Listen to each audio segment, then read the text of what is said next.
Chapter 42. The Willimantic River flowed through the swamps behind Missy's Cafe and along the southwest side of town. It split behind Lancaster High School. The southeasterly branch became Lancaster Stream. It fed the pond and continued through the woods toward Stafford. About 200 yards from the pond, the stream pooled up, creating a small swimming hole. The guys went there when they wanted privacy.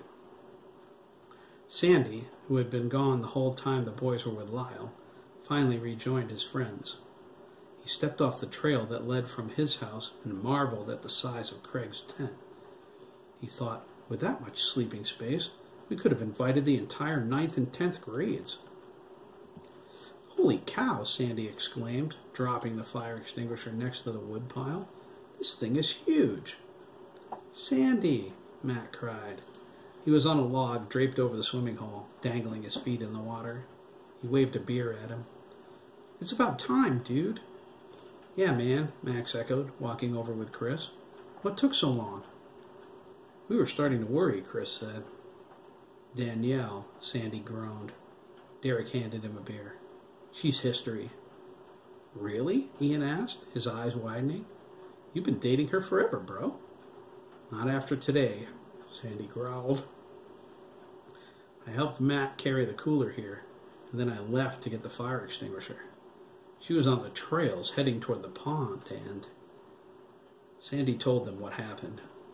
When he spotted Danielle, he couldn't believe it. Her girlfriends finally let her know where they saw me, he thought. Apparently, Danielle decided, "No, you can't come to the campout," wasn't plain English enough for her. She paused in the middle of the trail and crossed her arms. Sandy walked past her without saying a word. Her smug satisfaction melted. Danielle grabbed his arm. "What's wrong, Sandy?" she whined. Sandy glared at her hand. Danielle's long brown hair was crimped the way that he liked it. She wore the perfume he liked best, Obsession. She had her best-looking jeans on, a sleeveless white halter top, and makeup put on with patient care. Sandy was livid. "Let go of my arm," he snapped, yanking it away from her. He continued toward his house. He hoped she would get the message and go away. She didn't, a freaking course. "Why are you being like this?" Danielle cried, trying to fake a sob. Sandy stopped, looked up at the sky, and then turned to her. "Fine," he thought. "You want to play games? Let's play." "Don't give me that crap, Danielle," Sandy said. "You were looking for the campsite after I told you no." "So?" Danielle asked. "Can't I spend some time with my boyfriend?" "You spend all of your time with me," Sandy replied. "We've been through this before. Can't you give me some space?" "I don't understand what the big deal is, Sandy," Danielle replied. "What are you doing that you don't want me to see?" "Oh, that's it," Sandy thought. He threw his hands up in the air and stormed away. This conversation is over. Whenever he wanted to spend some time with his friends, she started this garbage. It was a never-ending tirade of jealousy, like he was her property, and he hated it. Enough is enough, he thought, kicking an acorn out of the road. He figured it landed on the moon somewhere. Danielle followed him home. Sandy slipped his key into the garage door. It was on the left side of the house beneath his bedroom window. He opened it, ignoring her, as he searched for the fire extinguisher.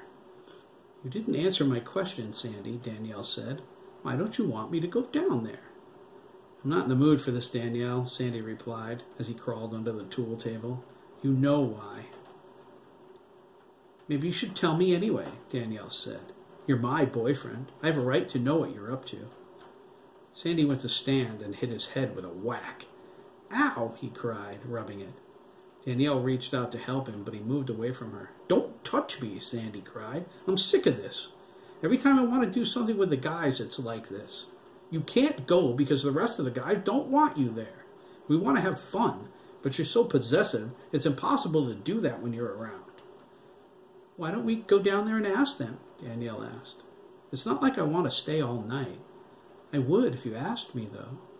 "No," Sandy replied. He spotted the extinguisher on the floor next to his father's Craftsman tool cabinet. "Are you afraid I'll find out you're lying?" Danielle asked. You're the one who doesn't want me there, right? Sandy slipped upstairs to get his glasses. He left them on the kitchen counter when he went to the pond. They were gold-rimmed John Lennon-style spectacles with transition lenses that got dark in the light. His mother wouldn't let him wear them to the pond since he had to take them off to swim.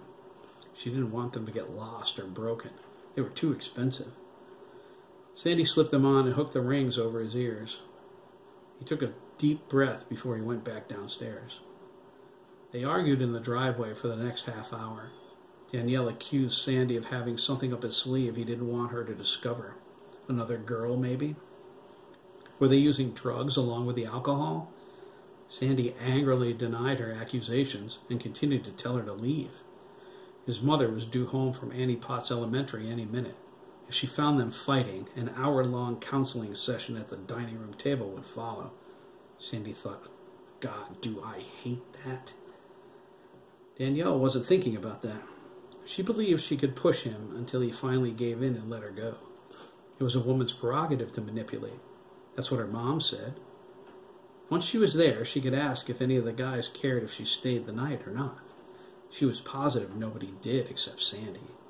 If he didn't act like it was some big secret, it wouldn't matter so much. Sandy knew what things would be like if he brought her to the campsite. He was about to tell her to get lost when she finally crossed the line. It's Chris McKee, isn't it? Danielle asked. What are you talking about? Sandy asked, pushing his thick, straight blonde hair out of his eyes. The question threw him off guard. Danielle thought he looked guilty. She pushed the point. I got a call from Heidi before I came here, she said. She said Dabney Copeland got into a fight with Derek at the pond because Chris is gay. It's all over school, you know. Sandy rolled his eyes. So? Well, if Chris is gay, and he's your friend, Danielle said, walking around him, maybe that's why you don't want me there. What do you mean? Are you gay for Chris? Danielle asked, hoping an assault on his manhood would make her bring her down there to prove her wrong. Her mother said it was the most powerful weapon in a woman's arsenal, next to the children. Is that why you want to be alone with him? What? Sandy asked. We're all down there together. So, Danielle said, that doesn't mean you can't slip away somewhere private. Everybody knows Chris is gay, and you're his closest friend. I can't think of any other reason why you don't want me to... That does it, Sandy exploded. Get out of my driveway. We're history. Danielle's mouth fell open. Sandy grabbed the fire extinguisher, slammed the garage shut, and stormed away. Sandy? Danielle asked, tears starting to fall. Drop dead. No, please, Sandy. Get lost. Fine, Danielle screamed back. I'm going to tell everyone it's true, you faggot. Sandy opened his beer. He guzzled half, belched, and said to Chris, I'm sorry, dude. Chris shrugged. I guess I won't have to look far for a prom date. Everyone laughed, except Ian. He glared at his brother. Max patted him on the shoulder and took his beer to the log. Derek went with Chris to the iPhone boombox. He wanted Chris to play a song for him. Ricardo was in the water. Ian turned to go in, and Ricardo splashed him. Quit it, Ian whined. Ricardo laughed and splashed him again. Jeremy sat with Craig by the cooler. They were engrossed in such a serious conversation, Sandy didn't think they noticed he was there. Everyone had a beer, but Craig hadn't opened his yet. Chris smiled as Sandy chugged the rest of his.